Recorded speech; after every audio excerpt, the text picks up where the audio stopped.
ആയി എന്താ ഇത് പറഞ്ഞ പോലെ സിഗരറ്റേലും തുടങ്ങിയോ? ഇതിനൊക്കെ ഏട്ടൻ കാശ് തരുന്നുണ്ടല്ലോ ഈശ്വരാ. ഒരു പൊതി വീട് വാങ്ങാൻ കാശ് തരണമെങ്കിലേ ഇറക്കണം. എന്നിട്ടല്ലേ സിഗരറ്റ്. ഇതാ ചെക്കൻ തന്നാടി. ഏത് ചെക്കൻ? ഇവിടെ കടമ്പാട്ടെ സരോജിയുടെ മോല്ലേ കൂന്നൻ, ആ വന്നിട്ടുണ്ട്. ഇങ്ങനെ എപ്പോഴും തരാൻ ഓരോരുത്തരുണ്ടാവുമല്ലോ. ആ ചെക്കൻ കിഴക്കങ്ങാണ്ടൊരു നാട്ടിലല്ലേടാ ഇപ്പൊ? അതെ, കോയിന്നൂരം പൊള്ളാച്ചിക്ക് അടുത്താ. അവന് തരക്കേടില്ലാത്തൊരു നിലയാ.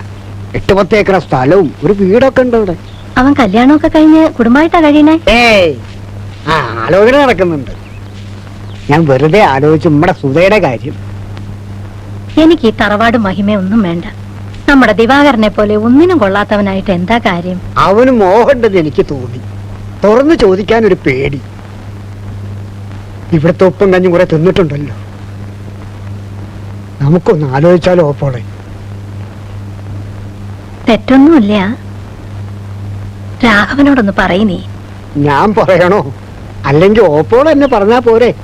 നല്ല നേരം നോക്കി നീ തന്നെ പറഞ്ഞാ മതി. ഓ, ഞാൻ പറയാം, ഇപ്പൊ തന്നെ പറയാം. ഞാനെന്തിനാ പേടിക്കണേന്ന്?